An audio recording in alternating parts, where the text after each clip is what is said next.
방금 읽은 출애굽기 2장 1절부터 10절까지 말씀 본문으로 믿음의 삶이란 뭔가, 믿음의 삶이라는 주제를 가지고 함께 하나님 말씀을 나누도록 하겠습니다. 바라기는 이 시간이 말씀을 전하는 저나 또 말씀을 듣는 우리 모두에게 하나님의 은혜가 넘치는 시간이 될 수 있기를 바라고, 무엇보다도 우리가 은혜를 사모하는 마음으로 하나님 앞에 나아가서 힘을 얻고 또 세상으로 나아갔으면 좋겠습니다. 잠깐 기도하고 하나님 말씀 나누겠습니다. 좋으신 아버지 하나님, 이 아침에 저희들을 불러주셨고 또 주의 말씀을 나누게 하시는 것 감사드립니다. 오늘도 주시는 말씀으로 힘을 얻기를 원하고 그 힘 가지고 이 땅을 넉넉히 이기며 살아갈 수 있도록 도와주시옵소서. 힘의 논리가 또 역사하는 그 땅 가운데로 나아가서 하나님의 백성으로 살아야 하는 주의 백성들을 불쌍히 여겨주시고, 주께서 말씀하여 주시며 그 말씀 붙들고 승리할 수 있도록 역사하여 주시옵소서. 모두 주께 의탁드리며 예수님의 이름으로 기도하옵나이다. 아멘.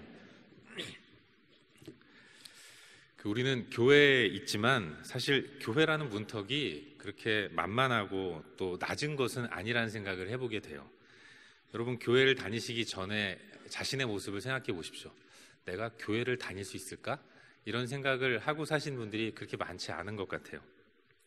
우리는 예배하고 또 교회 생활하는 것이 익숙하고 편안하지만 사실은 우리가 편안하게 생각하는 예배당 또 교회 생활, 이런 것들이 아주 어렵게 느껴지는 사람들이 있습니다. 교회를 안 다니는 사람들, 또 교회를 나오신 지 얼마 안 되신 분들은 신앙생활하고 또 교회 생활하고 믿음 생활하는 것이 그렇게 쉬운 그런 일은 아니라는 생각이 들어요.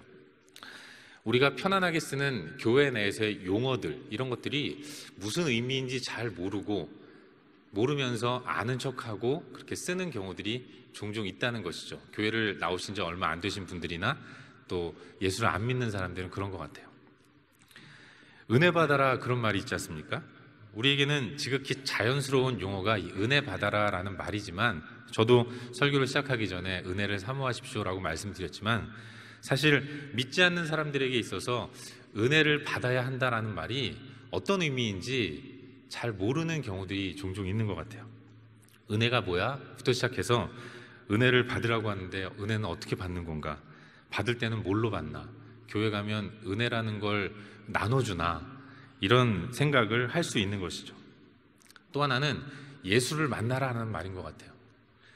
우리는 익숙하게 예수 만나야 합니다, 예수를 만나십시오, 이런 얘기를 편안하게 쓰는데, 사실은 이 말도 믿지 않는 사람이나 교회를 다닌 지 얼마 안 된 사람들은 예수를 만난다는 말이 도대체 무슨 말인지 잘 모르고 그러고 그냥 아는 척하면서 지내는 경우가 종종 있다는 거죠. 예수를 어떻게 만나나, 이런 의문을 가질 수가 있는 겁니다. 교회 가면 만날 수 있을 줄 알았는데 교회 오니까 예수님은 안 보이고 맨 목사님, 장로님들만 보이지 않습니까? 실제로 제가 한참 한국에서 청년 사역할 때 한 형제에게 들은 이야기입니다. 이 친구가 고등학교를 다닐 때 교회를 잘 다니는 신실한 친구가, 야, 우리 교회 가자, 교회 가서도 예수님 만나야 돼, 이런 얘기를 듣고 정말로 실제로 예수님 한번 만나보려고 밤에 교회에 와봤다고 그래요. 근데 불은 꺼져 있고 아무도 없는 것 같아서 예수님 하고 불렀더니 부르는 예수님은 안 나오고 관리 집사님이 나오시더라는 거죠. 그래서 이상한 눈으로 자기 쳐다보면서 일요일 날 와라 이러고 돌려보냈다는 그런 얘기를 들은 적이 있습니다. 우리가 쓰는 용어들이 이렇게 세상 사람들에게는 쉽지 않은 어려운 말로 들리는 경우가 많이 있는 것 같아요. 그런데요, 이게 사실은 안 믿는 사람이나 교회를 다닌 지 얼마 안 되는 사람들에게만 있는 현상은 아닙니다. 예수를 믿은 지 오래된 사람들 가운데도 이렇게 익숙하지만 잘못 오해해서 그러려니 하고 쓰는 용어들이 아주 많이 있다는 것이죠. 그 대표적인 것 가운데 하나가 오늘 설교의 제목이기도 하지만 믿음의 삶이라는 주제인 것 같아요. 믿음, 내가 아는 것 같지만 그 의미를 정확히 잘 모르고 그러고 사용하는 경우들이 종종 있다는 것이죠. 여러분, 성도는 믿음으로 살아야 합니다. 성도의 삶을 가리켜서 믿음의 삶이라고 종종 이야기를 해요. 그런데 성도의 삶이 믿음의 삶이라는 것을 알고 있는 사람들에게 그러면 믿음이 뭐야? 라고 물어보면 그걸 선뜻 한마디로 정리해서 얘기하지 못하는 경우들이 종종 있습니다. 표현하기가 전라도 사투리로 좀 거시기한 일들이 좀 많이 있어요. 분명히 알고 있는 것 같지만 뭐라고 한마디로 정리하기가 좀 어려운, 그래서 자기 나름대로 정리해서 이게 믿음의 삶이다 라고 생각하고 행동하는 경우가 종종 있는 것입니다. 그래서 오늘은 함께 읽은 이 본문 말씀을 가지고 믿음의 삶이란 어떤 것인가, 이 믿음에 대한 것들을 주제로 삼아서 한번 생각해 보는 시간을 가지려고 합니다. 잠깐 본문의 내용을 한번 살펴보도록 하죠. 애굽 땅에서 살아가던 히브리 사람 가운데 한 남자, 레위 지파에 속한 한 남자가 같은 레위 지파의 한 여자를 사랑하게 됐습니다. 그리고 그 여인과 결혼을 하게 됐어요. 결혼의 결과로 여러 명의 자녀들을 낳았습니다. 그러던 중에 엄청난 왕의 조서가 내려지죠.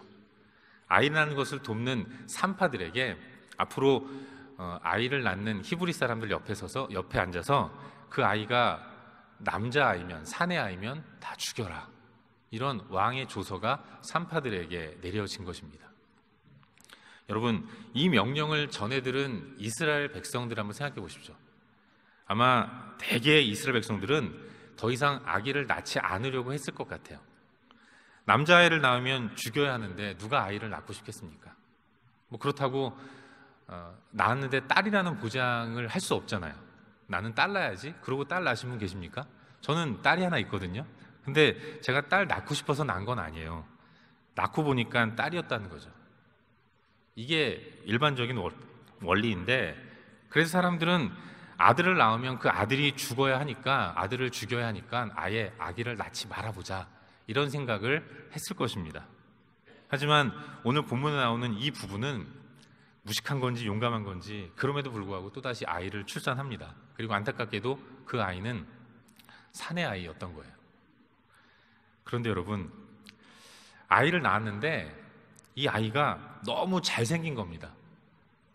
결코 포기할 수 없을 만큼 너무 예쁘고 잘난 거예요. 그래서 부부는 중대한 결단을 내리죠. 그래, 살리는 데까지 한번 살려보자. 그리고 석 달 동안 숨겨서 키웁니다.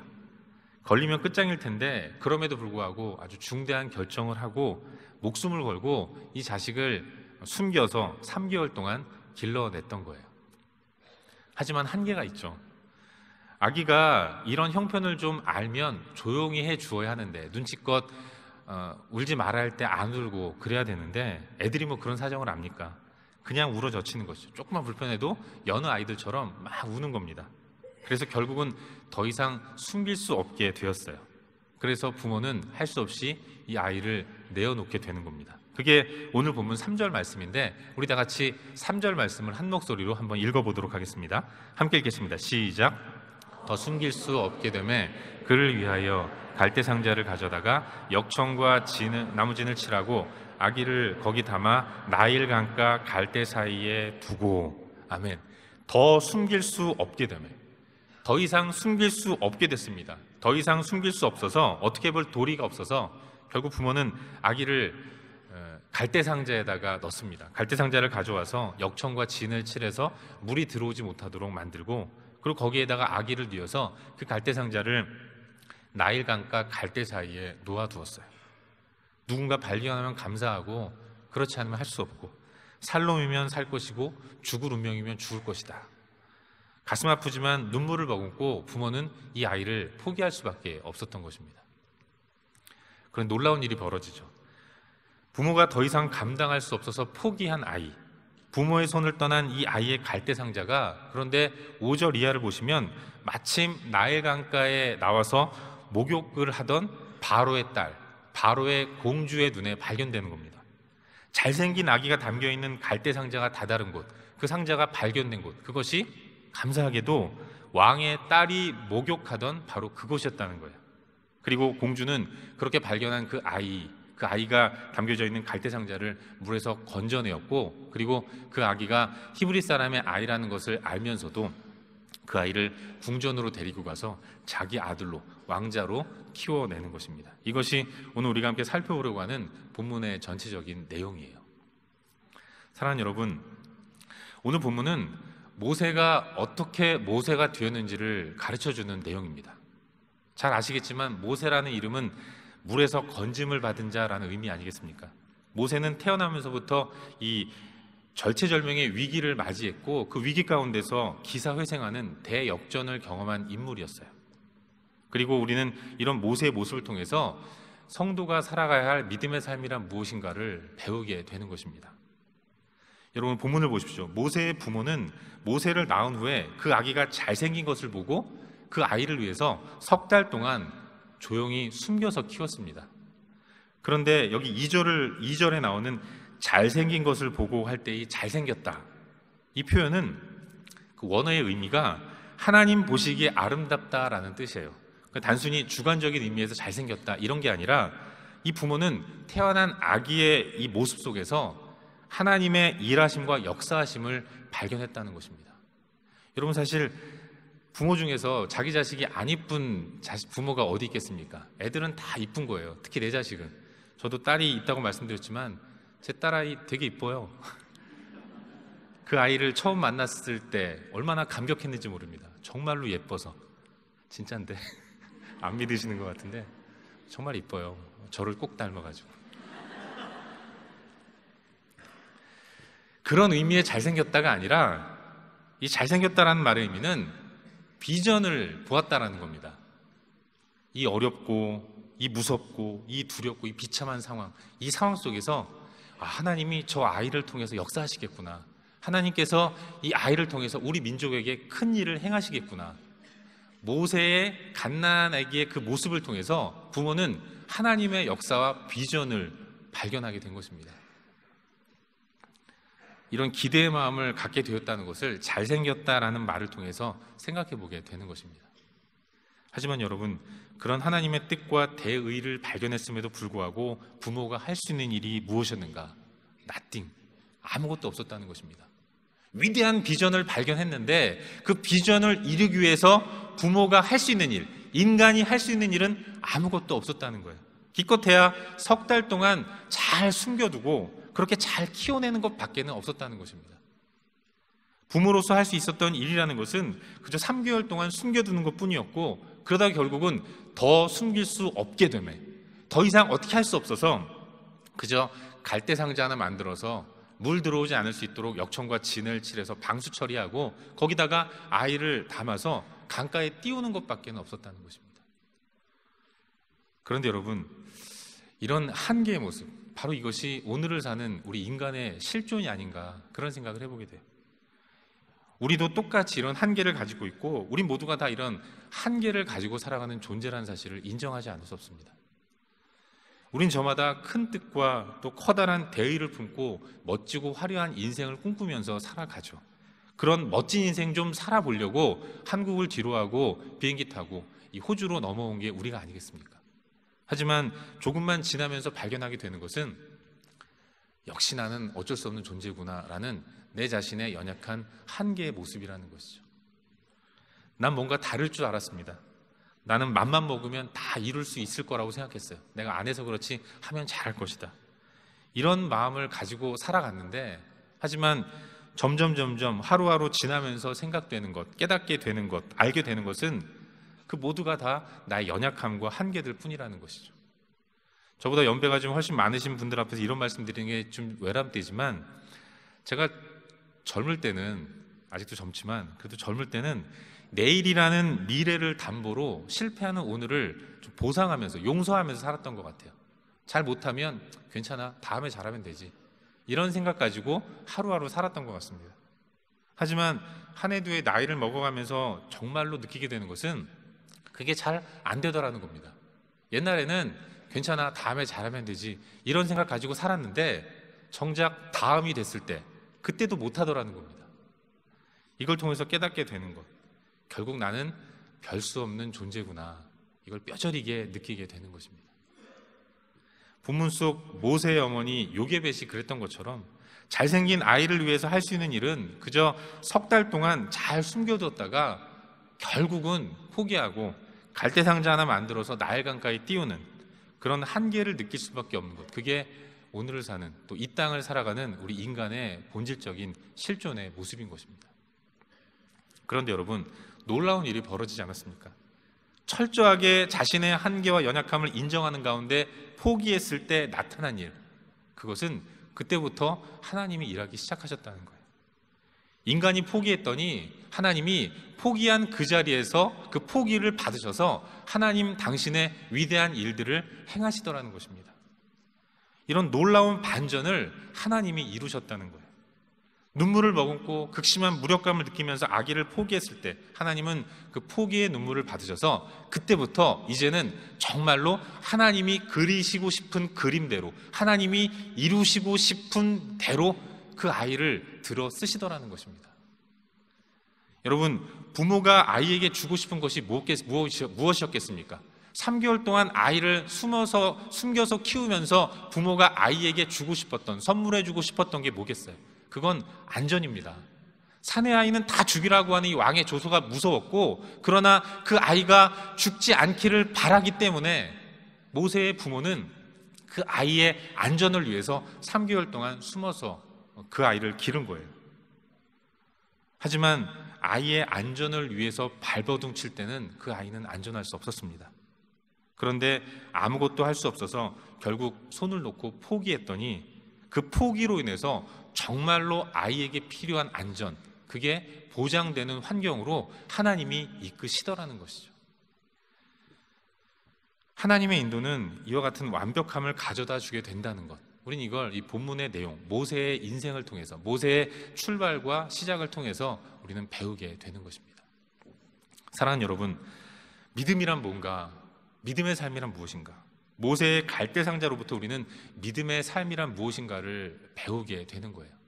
여러분, 이 갈대상자, 모세가 뉘어져 있었던 이 갈대상자를 뜻하는 히브리 원어는 테바라고 발음을 하는데, 이 테바라는 단어는 성경에 2군데밖에 나오지 않는다고 그래요. 여기에 한번 나오고, 또 하나는 창세기에 그 노아가 만들었던 방주, 이 방주가 테바라는 단어를 쓰는 그런 용어입니다. 우리가 잘 알다시피 노아는 방주를 지었어요. 그런데 우리가 생각해 봐야 할 것은 노아가 오랜 시간 동안 산 위에서 지은 방주, 이 방주는 배가 아니라는 것입니다. 우리는 배라고 생각하는데 이건 결코 배가 아니에요. 보통의 배라고 하면 키가 있고 닻이 있어야 합니다. 방향을 잡는 키가 있고 언제든 서고 싶으면 설 수 있는 닻이 있어야 돼요.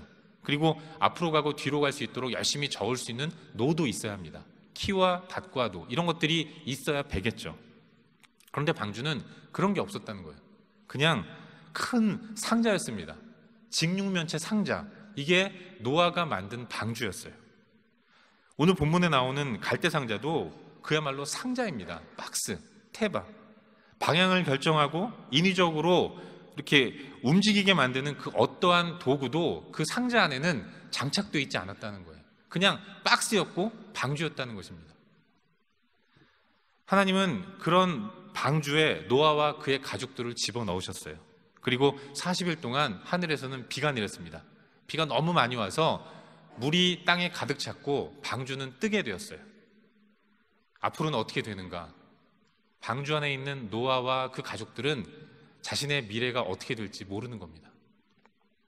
여러분, 방주 안에 있는 노아와 가족들이 방주를 자기가 원하는 방향으로, 원하는 속도로 움직일 수 있었겠습니까? 그럴 수 없었다는 것이죠. 그냥 물의 흐름에 따라서 이리 흔들리고 저리 흔들리고 이렇게 저렇게 흘러간 겁니다. 그러다가 다다른 곳, 그러다가 도착한 곳이 아라랏 산이었던 거예요. 갈대상자도 마찬가지입니다. 모세는 갈대상자에 뉘어져 있었어요. 그리고 그 갈대상자가 나일강가 갈대숲에 있었습니다. 갈대 사이에 놓여진 그 상자는 상자 자체로는 결코 움직여질 수가 없는 겁니다. 움직일 수 있는 어떠한 도구나 장치도 그 상자 안에는 없었어요. 아무것도 할 수 없었던 것입니다. 물살이 생겨서 움직이면 움직이는 것이고 아니면 그냥 가만히 있는 거예요.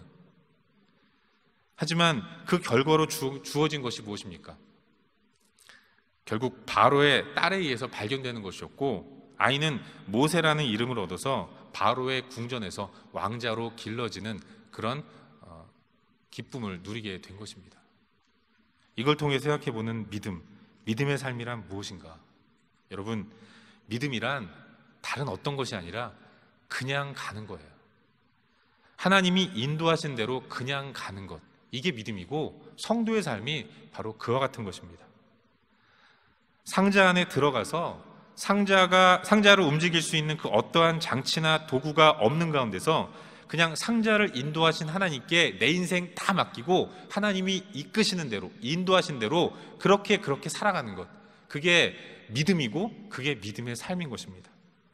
갈대아 우르를 떠나서 하나님이 인도하시는 곳으로 그냥 무작정 걸어갔던 아브라함처럼, 이스라엘 백성들이 애굽을 탈출한 이후에 광야길에서 아침에 떠오른 구름 기둥을 보고 그 구름 기둥이 가는 곳을 따라서 그곳이 어디인지는 모르지만 그냥 그렇게 따라갔던 것처럼 믿음의 삶은 그런 것입니다. 자신의 의지와 노력은 한 번 써보지도 못하고 그저 하나님이 이끄시는 대로, 인도하신 대로 그렇게 하루하루 살아가는 삶의 모습, 이게 믿음의 삶의 모습이고 이게 바로 믿음인 것입니다. 사랑하는 여러분, 예수를 믿는 우리들은 예수 그리스도 안에 있는, 예수 그리스도라는 방주 안에 들어와 있는 사람들입니다. 그리고 이 방주 안에 있는 우리에게는 방주를 움직일 수 있는 그 어떠한 도구나 기구도 없어요. 방주가 움직이는 방향대로 그저 그렇게 내 인생이 흘러가는 것입니다. 우리가 방주 안에 들어오기 전까지는 우리의 힘으로 살았습니다. 내 힘 의지하고 내 의지, 내 능력, 내 돈, 이런 것들 의지하면서 내 마음대로 내 인생 내가 결정하고 내 뜻대로 살았습니다. 그러다가 실패했고, 그러다가 깨졌고, 그러다가 부서졌어요. 그러다가 그야말로 한 방 크게 얻어맞고 겨우겨우 방주 안으로 들어오게 된 것입니다. 이제 우리가 방주 안에 들어왔다면 이제부터의 우리의 삶은 방주 밖에서 살 때의 삶의 모습과는 전혀 다른 모습으로 살아야 하는 거예요. 그러나 여전히 방주 안에 들어왔음에도 불구하고 여전히 내 의지와 내 뜻대로 방주의 방향과 속도를 움직이려고 한다면 이것만큼 어리석은 일이 어디 있겠습니까? 그런 인생을 산 사람이 성경에 등장을 합니다. 그게 바로 야곱이었어요. 여러분, 야곱은 분명히 방주 안에 들어와 있는 사람이었습니다. 하지만 그럼에도 불구하고 야곱은 줄기차게 자기의 뜻과 의지대로 인생을 살려고 애쓰고 수고하고 노력한 사람이었어요. 아주 피곤한 인생을 살았던 사람입니다. 그러다가 인생의 노년에 이르러서 드디어 항복하고 그리고 고백하죠. 내 나그네의 길의 세월이 130년인데 험악한 세월을 살았나이다. 방주 안에 있어서 안전이 보장된 그 환경 가운데 있음에도 불구하고 여전히 자기의 자아를 죽이지 못하고 자신의 뜻과 계획과 방향대로, 원하는 대로 열심히 살다가 날마다 깨지고 넘어지고 불안하고 노심초사한 그런 삶을 살다가 인생의 노년에 깨닫는 것, 내 인생은 험악한 세월이었다, 피곤한 삶이었다, 이런 걸 고백한 사람이 야곱이었어요. 여러분, 우리가 그런 인생을 살아가고 있지는 않은지 우리 자신을 돌아보아야 합니다. 믿음의 삶이란 하나님께 인생을 거는 겁니다. 믿음의 삶이란 하나님께 다 맡기는 거예요. 하나님이 인도하신 대로, 하나님이 이끄신 대로 그저 순종하며 나아가는 그런 삶의 모습인 것입니다. 여러분, 사실 우리가 뭘 계획한다고 해서 그 계획이 다 이루어지던가요? 그러지 않잖아요. 여러분이 계획하고 소망한 대로 다 이루어졌다면 여기 앉아 계실 분 누가 있겠습니까? 당장 저만 해도 여기 없었을 거예요. 사실 저는 2007년까지 한국에서 사역을 하고 2008년 1월에 호주에 왔습니다. 제가 이름에도 우리 교회에서 마지막 한 명 남은 공채 출신이거든요. 2007년까지 한국에 있다가 이제 뽑혀서 참 뭘 보고 뽑으셨는지 모르겠는데 하여튼 호주에 2008년 1월 17일에 도착을 해서 그때부터 시드니에서 사역을 시작했습니다. 저는 한국에서 사역을 하다가 호주로 오게 됐을 때 많은 계획들을 세웠습니다. 하지만 저의 그 계획들은 시드니에 도착하고 생활한 그 순간부터 다 물거품이 됐어요. 어느 것 하나 내 마음대로 내 뜻대로 된 게 거의 없는 것 같아요. 언젠가 한 번은 가족들과 함께 모여서 이런저런 얘기를 나누다가 호주 올 때 어떤 생각을 가지고 왔냐 이런 얘기를 한번 나눠본 적이 있었어요. 여러분, 여기 비자가 필요하잖아요. 외국이니까. 제가 여기서 생활해야 할 비자는, 받고 생활해야 할 비자는 종교 비자였는데 한국에서 종교 비자를 위해서 서류를 준비하다가 보니까 비자가 2년짜리라는 걸 알게 됐습니다. 아내와 저는 비자가 2년이니까 2년 있다가 돌아올 줄 알았어요. 그런가 하면 저희 하나밖에 없는 딸, 이 아이는 정말로 호주 오기가 싫었다고 그래요.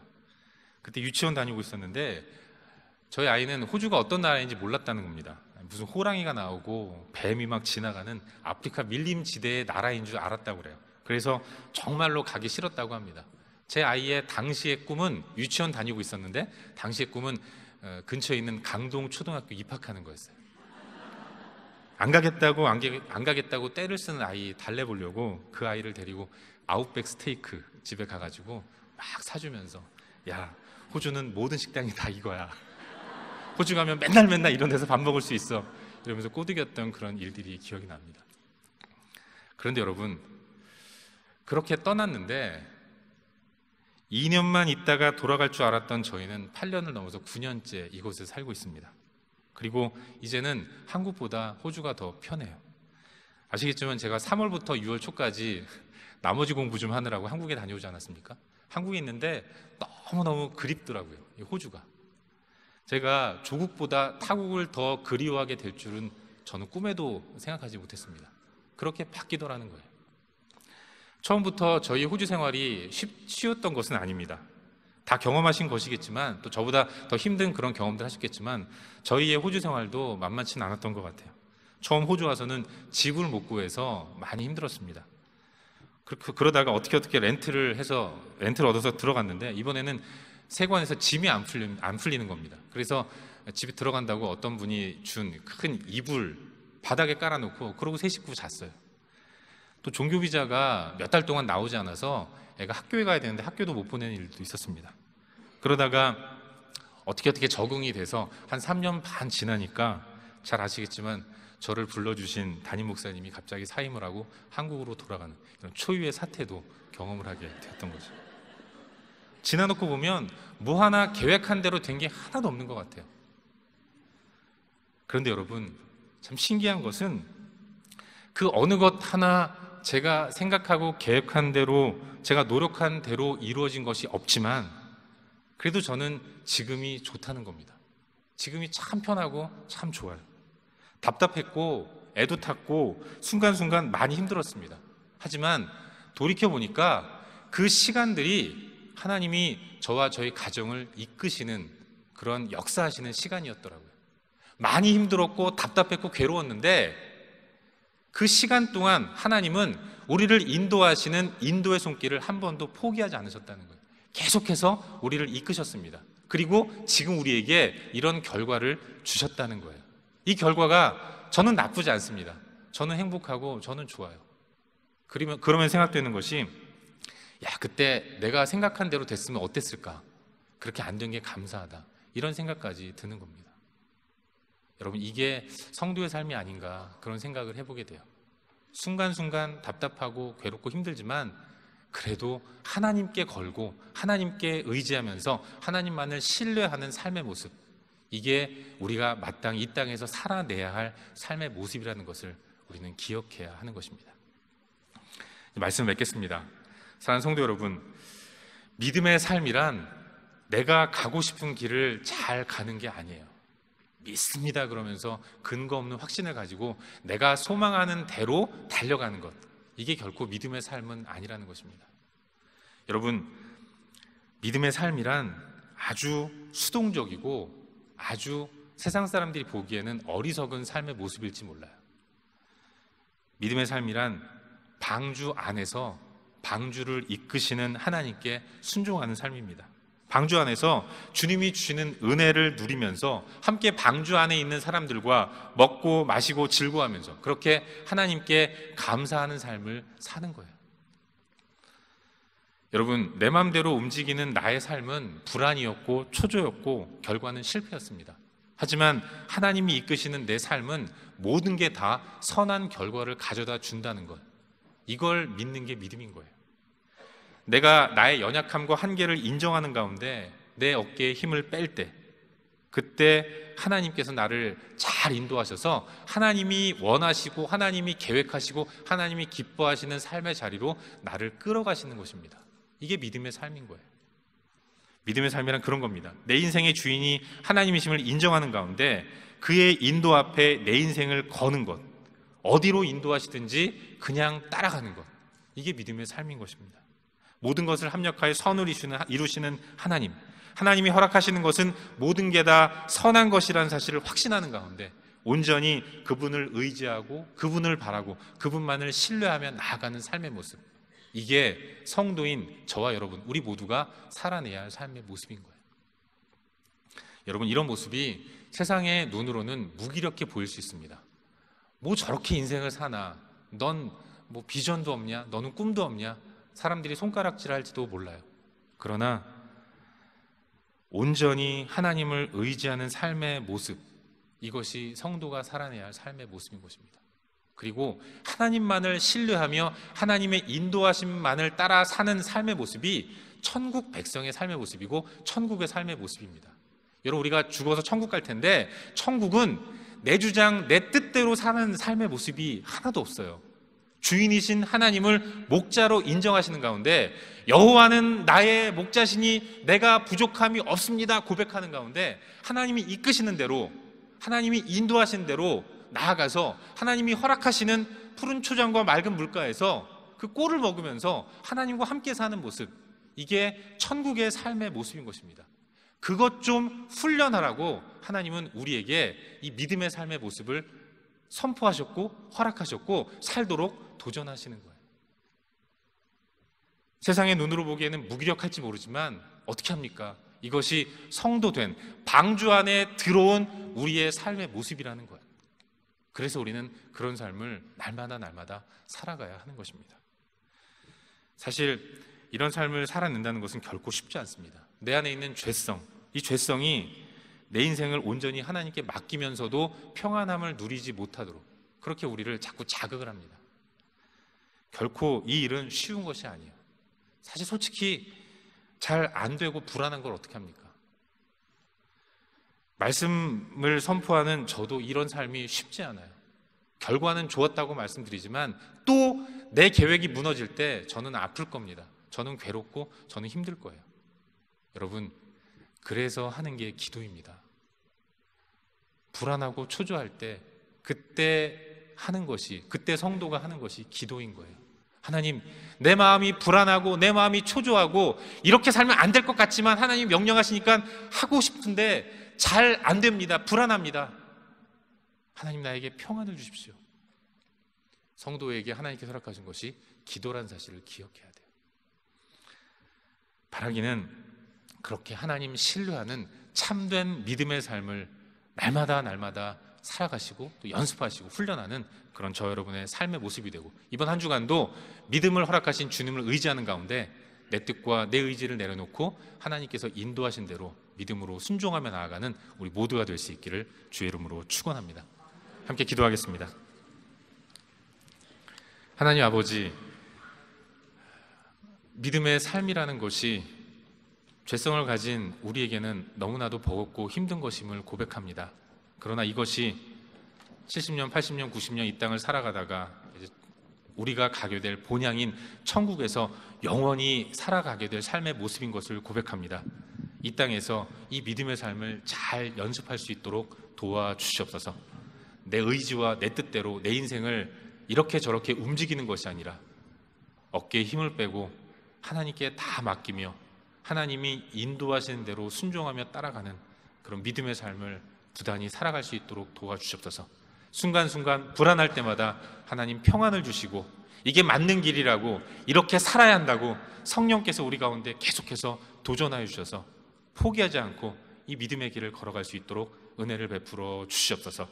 이번 한 주간도 그렇게 인도하실 주님을 찬양합니다. 주님 더 의지하게 인도하여 주시옵소서. 예수 그리스도의 이름으로 기도하옵나이다. 아멘.